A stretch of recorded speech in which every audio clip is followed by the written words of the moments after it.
MCB जिला के नागपुर क्षेत्र के हनुमान मंदिर में पिछले 11 वर्षों से निरंतर दीप प्रज्वलन की परंपरा श्रद्धा और आस्था का प्रतीक बन चुकी है।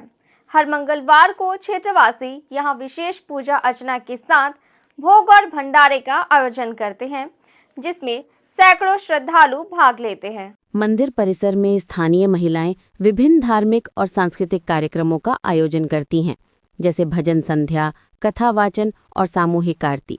इन आयोजनों ने मंदिर को केवल पूजा स्थल ही नहीं बल्कि सामाजिक एकता और सांस्कृतिक जागरण का केंद्र बना दिया है।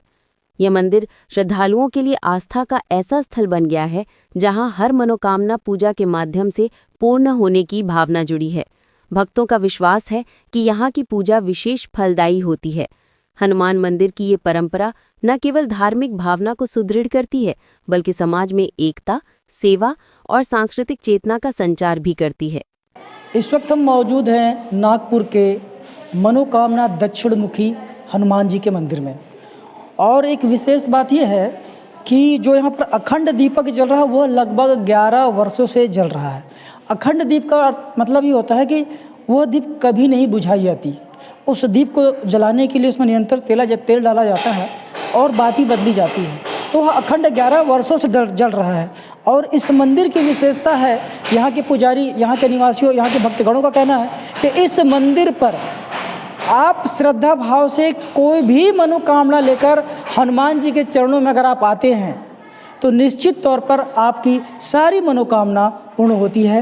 नागपुर के दक्षिणमुखी मनोकामना हनुमान मंदिर में बहुत अच्छा लगता है। बहुत ही अच्छा, मतलब यहाँ पे जो भी कार्यक्रम होते हैं बहुत अच्छे होते हैं। नवरात्रि में तो इनकी बात ही अलग रहती है। नवरात्रि में तो पूरा मंदिर एकदम दीपों से जगमगाता रहता है और माता रानी का विशेष श्रृंगार होता है, दीप जलते हैं, कलश जलते हैं। विशेष योजना होती है जो आप करते हैं कार्यक्रम में? हमारा उद्देश्य यही है, सारी महिलाओं को जोड़ने के लिए। हम गरबा का कार्यक्रम उस साल से स्टार्ट करें, पिछले साल से। तो हमारा उद्देश्य यही था कि यहाँ की जो लेडीज़ें हैं, महिलाएं हैं, वो क्या है, घर से बाहर नहीं निकल रही थी, तो उनको घर से बाहर निकालने के लिए। और गरबा जो होता है वो तो माता रानी का है, उसमें तो कोई मतभेद नहीं है। इसी वजह से हमने इसीलिए इसकी पहल करी कि जिससे हमारा जो गरबा है वो उस साल किया गया कि महिलाओं को, मेन इसका उद्देश्य यही था कि महिलाओं को घर से निकालना था और सबको संगठित करके एक ऐसा पर्व मनाया जाए नवरात्रि का। इसीलिए हमने इसी कारण ये गरबा का कार्य समिति और यहाँ के गांव वाले जो स्थानीय निवासी हैं, उनका सहयोग कैसा मिला? बहुत अच्छा सहयोग था। सारी महिलाओं ने बहुत अच्छा सहयोग दिया था, सभी का सहयोग मिला और उन्हीं की सहयोग की वजह से ये कार्यक्रम बहुत सफल हुआ। क्या इस साल भी कुछ योजनाएं हैं? जी, इस साल भी ये गरबा किया जाएगा। अभी इसकी प्रैक्टिस चालू हो गई है। इस साल आर.के. पैलेस में किया जाएगा 24 और 25 तारीख को। हनुमान मंदिर में आके हम लोग को बहुत खुशी मिलती है और यहाँ हम जो भी मनोकामना वो करते हैं वो हमें मतलब कि बढ़िया लगता है कि यहाँ मिल जाता है। कोई चीज़ मांगते हैं तो भगवान हम लोग को पूरा करता है। आज क्या आपके माध्यम से कुछ विशेष अनुष्ठान भी मंदिर में कराया जा रहा है? हाँ, हम लोग शनि उपास रहते थे, तो क्या बोलते हैं, हम लोग के यहाँ स्थापित करवाने के लिए आए थे हनुमान मंदिर में। यहाँ पूजा तो ये मंदिर मेरे पिताजी के द्वारा ही बनवाया गया था। कितने साल पुरानी मंदिर है? ये 1955 में इसका काम चालू हुआ। आप हमसे कुछ रोचक तत्व जो बांटना चाहें मंदिर के विषय में? मंदिर के विषय में यहाँ बड़े दूर दूर से लोग आते हैं अपनी मान्यताएं लेके, उनकी मान्यताएं पूरी होती हैं और ये भंडारा चलते ही रहता है।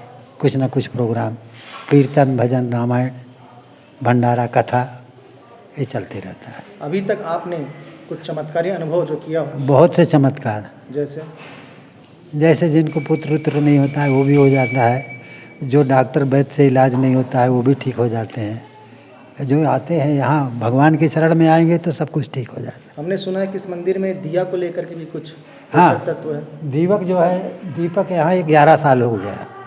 अखंड दीपक जो है वो 11 साल से चल रहा है। लगभग कितने श्रद्धालु यहाँ आते हैं? आते रहते हैं महाराज, कोई गिनती नहीं है। CCN News 13 न्यूज़ ब्यूरो की रिपोर्ट।